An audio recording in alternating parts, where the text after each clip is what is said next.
So for years, Amazon sellers have been afraid that Amazon could be taking third-party seller data and using that to come up with their own brands, their own products under their Amazon Basics and other brands that directly compete with third-party sellers and actually use that data to figure out what is selling well to then launch their own products. This has always been a fear, and in the last day, this crazy article came out that is apparently having proof that this is actually happening, and a ton of you guys linked me this article. So I figured, why not turn on the camera and go through this article together and see what it actually says and try to give some thoughts on top of it. And let's just get the YouTube algorithm stuff out of the way. Smash the like button, leave comments on this video, subscribe to this channel if you haven't already, hit that bell. There's plenty already on the channel. Those things really help the YouTube algorithm gods potentially push this video out to new people, so it is really greatly appreciated. Amazon scooped up data from its own sellers to launch competing products. Contrary to assertions to Congress, employees often consulted sales information on third-party vendors when developing private label merchandise. And just in case this video reaches people that are not Amazon sellers, Amazon is a platform. Amazon doesn't sell directly most of the items on Amazon.com. Most of them are sold by third-party sellers, people like you or I, or bigger companies, smaller companies that can jump on and sell their own items. But they also have some that are literally their own products. And then they also have other people's products that they are selling directly. So they are like a retailer, they are a platform, and they also have their own products. So this is saying, this fear is Amazon using all the data they get to then develop their own product lines and wipe everybody else out. The article starts right out blatantly saying Amazon Inc. employees have used data about independent sellers on the company's platform to develop competing products, a practice at odds with the company's stated policy. So big allegation, let's see what else it has to say. It says that based on interviews with 20 former employees that they're saying the employees are claiming this is exactly what they did. They would use this to figure out how to price an item, what features to copy, whether a product was, what the earnings potential were for that particular product. And it's saying that it was basically a common practice for these former employees and even one current employee. So far, this is nothing surprising. I mean, as a seller, we've always kind of expected this is happening, and I'm still kind of waiting for the article to prove that it's happening. Like other retailers, we look at sales and store data to provide our customers with the best possible experience, Amazon said in a written statement. However, we strictly prohibit our employees from using non-public, seller-specific data to determine which private label products to launch. So that, in theory, would mean that they are kind of doing this the same way we are. You know, we have access to tools like Jungle Scout and Helium 10, discounts in the description, so that you can, figure out roughly what things are selling. And this claims that, Amazon itself is not going behind the scenes and getting any special information, like looking at your seller account and seeing where your supplier is and how much you're selling for and your margins and literally like your exact stuff, how much you're spending on ads. There's a lot of information they could have that is deeper than what we can get publicly. Amazon said employees using such data to inform private label decisions in the way the journal described would violate its policies, and that the company has launched an internal investigation. So they think that there's a chance. I'm kind of skipping through to try to find the juicy parts. It's basically just saying that Amazon does this because they can get better margins by selling products directly. Of course, that's the same reason that this business model, private label, and making your own brand is exactly what we do and what I talk about on this channel. Obviously, that's where the opportunity is more than just, taking a percent. Obviously, Amazon makes a ton of money there too, but when they are already doing that, they already have that part of the margin, and then they can control it from the manufacturer as well, then clearly their margins on that stuff is insane. Amazon has said it has restrictions in place to keep its private label executives from accessing data on specific sellers in its marketplace, where millions of businesses from around the globe offer their goods. In interviews, former employees and a current one said those rules weren't uniformly enforced. Employees found ways around them, according to some former employees who said using such data was a common practice that was openly discussed during meetings. Yeah, I was going to say I find it hard to believe Amazon would actually restrict that data to those people, but I guess that is potentially believable, whether it's happening or not, because they obviously know the risks they'd be facing by letting those private label executives do that. They would know that this type of backlash is exactly what could happen. So it actually does seem reasonable that they would want to hopefully segment out those parts of the business. We knew we shouldn't, said one former employee who accessed the data and described a pattern of using it to launch and benefit Amazon products. But at the same time, we are making Amazon branded products and we want to sell them. So now I'm starting to get the feeling that it's not even necessarily Amazon that is evil itself. It's more like you have a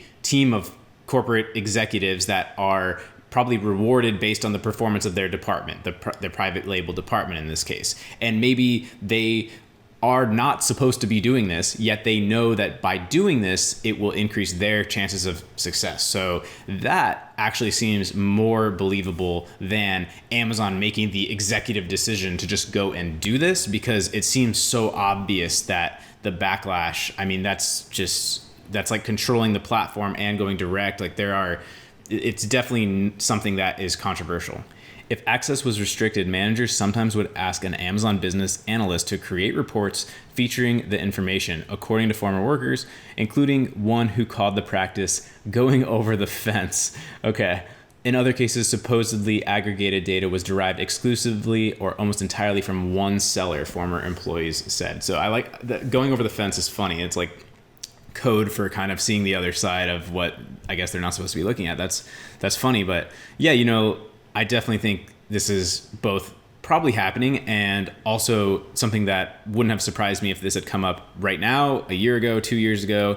It's kind of just something expected as sellers. And I'll touch on later in the video kind of my thoughts on what this really means for us as sellers. Here it's saying that they draw a distinction between the data of an individual third-party seller and what they call aggregated data. And they're basically saying that by looking at overall stats, that is, less of an intrusion than kind of picking out one particular seller and digging up their numbers. Amazon said that if there is only one seller of an item and Amazon is selling returned or damaged versions of that item through its Amazon Warehouse Deals clearance account, Amazon considers that aggregate data and hence is permissible for its employees to review. That part's slightly unclear to me, to be honest. I'm not sure if they're referring to the data that they have from selling the used goods or if they're saying they could look at that listing in its entirety. Probably to look at their own seller information, I would assume, which actually doesn't seem too bad if from my perspective. So it then gets into this example of this Fortem car trunk organizer, which is apparently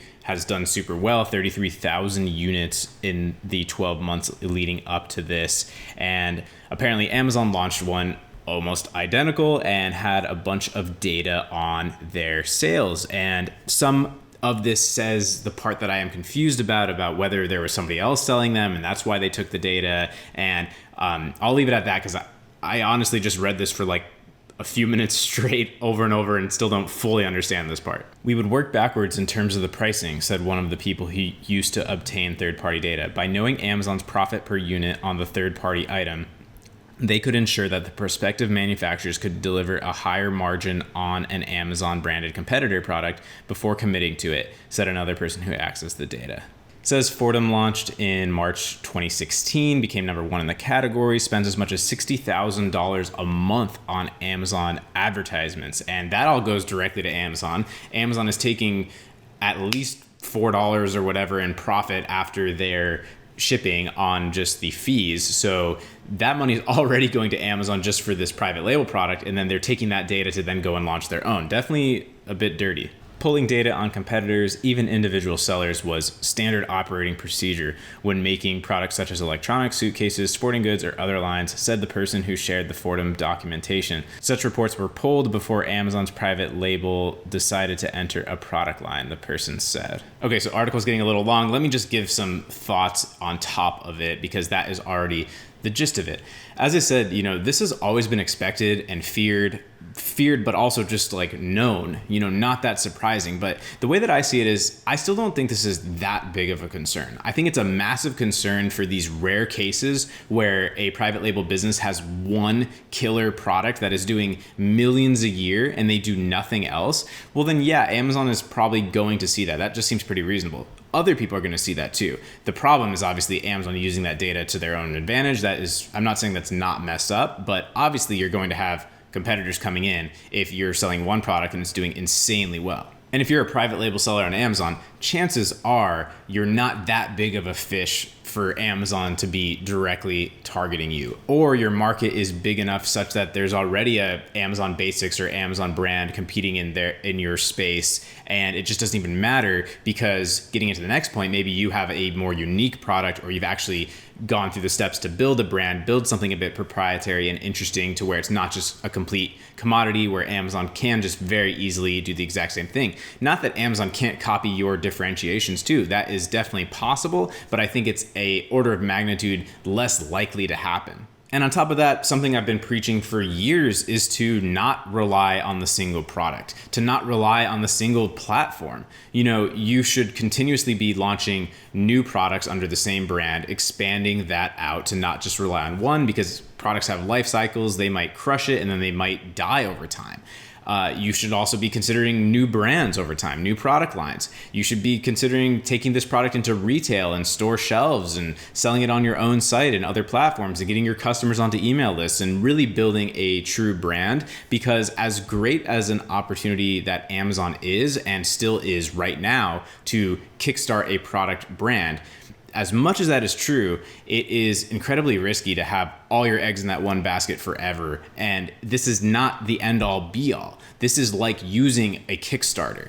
This is like using a Kickstarter, and then you get all the emails and then you build the brand and the Instagram and all that. It's very similar with Amazon. You can't just rely on it as an Amazon business to just run completely perfectly smoothing for years and years. So overall, to be completely honest, this doesn't make me that afraid. There are definitely things on Amazon that make me afraid, but this is just not really one of them, because they're not doing every product in existence, right? And most likely, even if they get into your market, it's probably not going to completely wipe you out, and you should be expanding into other ones anyway. So it's kind of just about being nimble and moving fast and expanding and getting onto different platforms and different products and new brands and new opportunities, and following where the opportunity is shifting, finding where your customers are, where do they hang out, what do they talk about, what are they really interested in, because Amazon is not doing all of those things. Amazon is offering basic commodity products. Amazon is not building a full-on customer experience for a person that is buying your product because it accomplishes something for them. They're not doing that for every single brand. I don't see these brands having followings and missions and everything that makes it a cohesive, real thing beyond just being a slightly crappier version of whatever you might be selling. And I think Amazon does shadier stuff than this. For example, if you type in trunk organizer and you click on the Fordham one, and it might show also sold by Amazon brands or whatever. I think that detail is way darker than the fact of Amazon just selling their own product too. That doesn't seem half as bad as Amazon trying to then shift the sales directly into their own brand off of yours. That I see as a separate issue personally, and I think that is a bigger issue. But yeah, personally, I don't think this is the biggest concern to have. Do I think it's happening? Probably. I just don't think it's like the biggest concern for you to have. I think there's still a lot of opportunity on Amazon. And I think that if you were already looking at the opportunity the wrong way, if this is the type of thing that would completely knock you off the path. Amazon is a great platform. It's a great place where there's already a ton of customers that you can help introduce to your products and your brand, but hopefully that is just a piece of your strategy. And if you want to get started selling on Amazon, definitely subscribe to this channel. Check out my hundreds of past videos. There's a link in the description to a free hour-long training where it will walk you through everything you need to know, a lot to get started. So I highly recommend that as a place to start. You can check out the other links in the description as well. There's a free Facebook group. There is my paid full training, my Zero to Brand course, everything A to Z. If that is a fit for you, that is available as well. Software and tools for Amazon, basically everything. There's a lot of links in the description. Smash that like button, subscribe, and yeah, hope you enjoyed this video, and see you soon.